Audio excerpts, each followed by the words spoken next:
date, we've launched 5 projects and we've had some very significant results. We've renovated 3 perinatal centres, which is one of the top priorities of the community. Well, I think this is a really ambitious but achievable goal. I think the first step is to continue the economic reforms. There remain a lot of barriers at the societal level to women's advancement and their realisation of their equal rights. Women are not the problem. It is, I'm afraid, usually the men.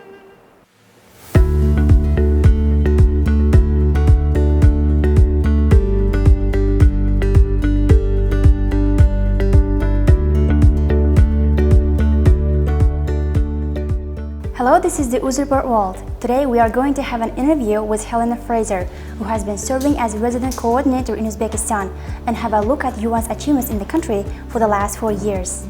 Hello, Mrs. Fraser. Hello, it's a pleasure to welcome you to my office. Thank you for coming. So my first question is, we know that one of the most significant achievements of the UN has been the formation of RLC Trust Fund. Can you talk about the achievements in this direction? Yes, well, we're very proud about the creation of the UN MultiPartner Human Security Trust Fund for the RLC region. As you may remember, it was launched in New York in the margins of the General Assembly in 2018, and we have mobilized since then over $15 million from 5 donors, including the government of Uzbekistan, and it's really for transformational projects aiming to support the recovery and rehabilitation of the region in a community-based way, engaging the people of the affected region so that their lives are enhanced and they are able to prosper despite the loss of the RLC. To date, we've launched 5 projects and we've had some very significant results. We've renovated 3 perinatal centres, which is one of the top priorities of the community. We've also addressed water and sanitation challenges in a number of educational and medical institutions, again, because this was a priority of affected communities. We've also worked with young people to empower them to engage in creating their own future through training, through youth skills support, and we've also done some business support programs with women in particular, but also rural farmers and local communities in some of the hardest hit regions. This trust fund is really a great, from my perspective, example of the UN family working hand in hand with the government of Uzbekistan, but particularly with affected communities, with the women, men, young people of the affected region, so that they become agents of their own future, and we transform the story of the RLC from one of loss to one of hope, from one of devastation to one of creation of opportunity, of biodiversity conservation, of tackling pollution issues and creating jobs and healthy, educated young people. So the organization has approached from different angles, right? We know that Uzbekistan's long-term objective is to become a high middle-income country by 2030 and doubling per capita income, as well as reducing poverty and inequality. Do you think this will be achievable with this current situation of the country? Well, I think this is a really ambitious but achievable goal. I think the first step is to continue the economic reforms, particularly tackling privatization and the state-owned enterprises, to unleash the power of the private sector, which in turn should help to create jobs, but they have to be decent jobs, meaning that they are paid effectively and that people can in turn look after their families and not become dependent on social protection. However, in any society, there are moments in people's lives where they are requiring social protection. So in order for the growth to be inclusive and to reduce poverty, it's vital that the country also continues the impressive reforms of the social protection sector. The UN has been helping to advise, along with the World Bank, on both the national poverty strategy and the national social protection strategy, which we hope will be adopted later this year. These reforms are critical to ensure that the ambitious growth priorities result in inclusive prosperity for as wide as possible a group of population, leaving no one behind, and thereby helping to achieve this important priority of becoming an upper middle income country. Of course, it's ambitious, but I think it can be done if the will is there and if the investments are made in the areas I outlined. I would also say that further investment in education and in health systems is vital. Population can't work, particularly with the kinds of jobs that are coming up, without a good education and good health. And of course, it's very impressive to see the education reforms that are underway, including widening access to university, which I think is a very important component of achieving this priority.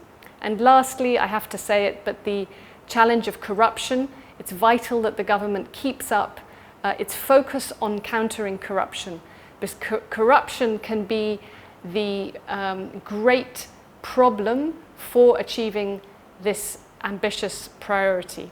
And without eradicating this vice, which continues to be a challenge, I think it will really become a difficult objective to achieve.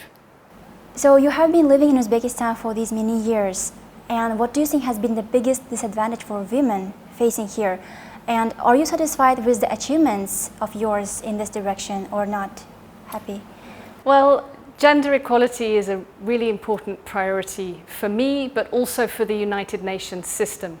I think you will have heard Antonio Guterres, our Secretary General, call himself a proud feminist. He believes in the equality of the rights of women and of men. Here in Uzbekistan, I have seen a lot of change in this direction over the past 4 years. And the UN country team, I believe, has also played an important role in supporting these changes. We worked closely with the Oli Majlis on the National Gender Equality Strategy and also on 2 critical laws which were adopted, the law on the equal rights of women and men and the law on the protection of women from harassment and violence. Both of those laws were long overdue and provide an important legal framework. Now, we've also tried to help with the challenge of domestic violence. For me, this remains, alongside societal and cultural norms, one of the biggest issues that still needs to be addressed. We have a new enabling legislative framework, we have a good gender strategy, we have real commitment from the top, from the President, from the Chairman of the Senate. However, there remain a lot of barriers at the societal level to women's advancement and their realization of their equal rights. There are still too many people who don't think women should be in leadership positions or don't think young women should have jobs as well as have children.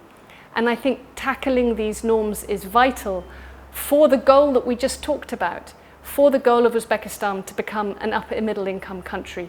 Without harnessing the economic power of half of the population, this will be very challenging indeed to meet. And of course, societal norms are also playing a very important role in the challenge of domestic violence and violence against women. And I think we've seen in the statistics of how many protection orders have been issued over the last year that violence against women is prevalent. Of course, it was exacerbated due to COVID-19 here as everywhere, but it's vital that the resources are invested in ensuring that women have somewhere to turn to if they are survivors of domestic violence, that the shelters have the psychosocial support, the legal support that women need, and frankly, that we change the emphasis on women as the problem in these cases. Women are not the problem. It is, I'm afraid, usually the men. We are glad to state that you have brought many changes. Which one do you think has been the greatest professional achievement, and which one do you think you have yet failed? Well, any achievements that you refer to are, of course, team achievements. They're not my personal achievements. We have a really strong UN country team here in Uzbekistan, which I'm proud to lead.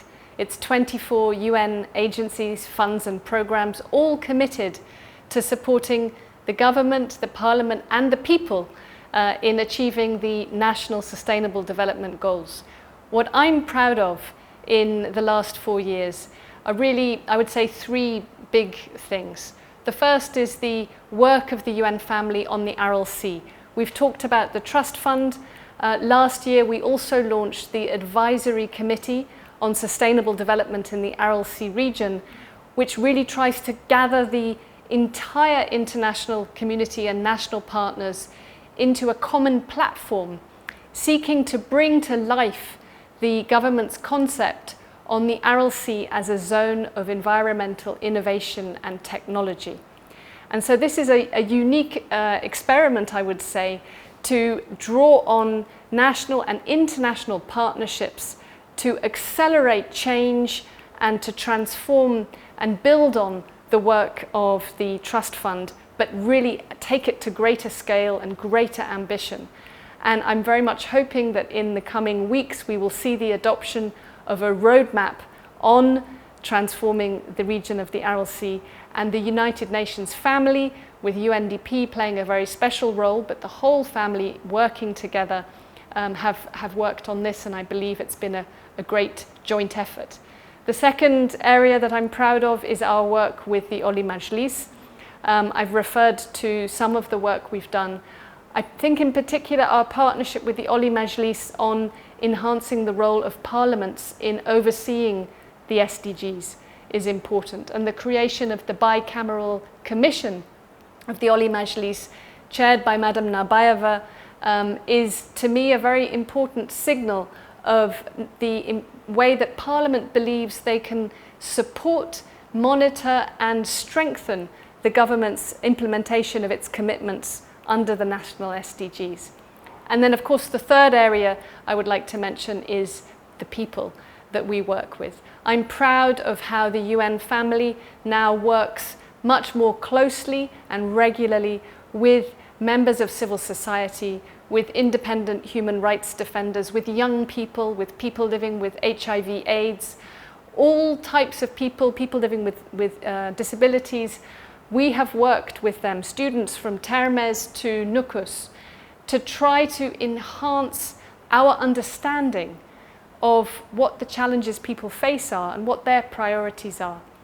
We reached over 40,000 people in Uzbekistan around the whole country through our UN 75 campaign, and we held 48 dialogues around the country. This is unprecedented. The UN has never done this before, and it was a really great joint achievement, and I'm very glad that when I leave Uzbekistan, this will be something that my colleagues will continue throughout their work.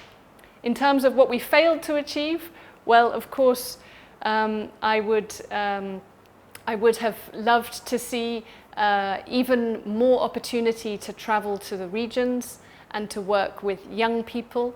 Because of the last year and a half of COVID, some of my ambitions to do that have really been unfortunately derailed.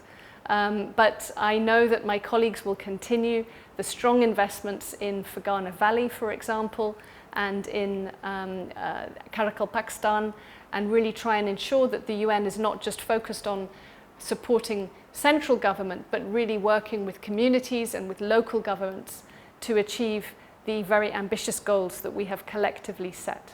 Can you tell me about a challenge or conflict you have faced during your assignment in Uzbekistan and how you dealt with it?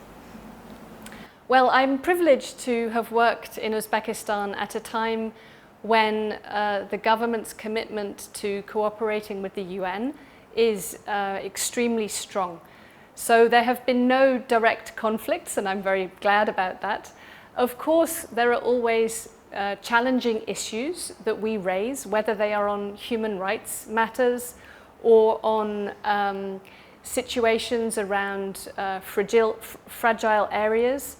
And we have always found constructive ways around these challenges and to address through dialogue, through committed and engaged dialogue, using evidence, using facts, and using diplomacy. So I think while I believe and it's necessary that the UN does continuously advocate for all the issues under our mandate, however awkward they are, I also believe that I'm working in a country where nothing is off the table. I can discuss every issue that the UN stands for, on whether it's on human rights, whether it's on peace and security matters, whether it's on sustainable development issues, and find a way to have a constructive discussion on the way forward. We know that you have arrived in Uzbekistan 4 years ago. What was the country like when you arrived, and what did it become after 4 years?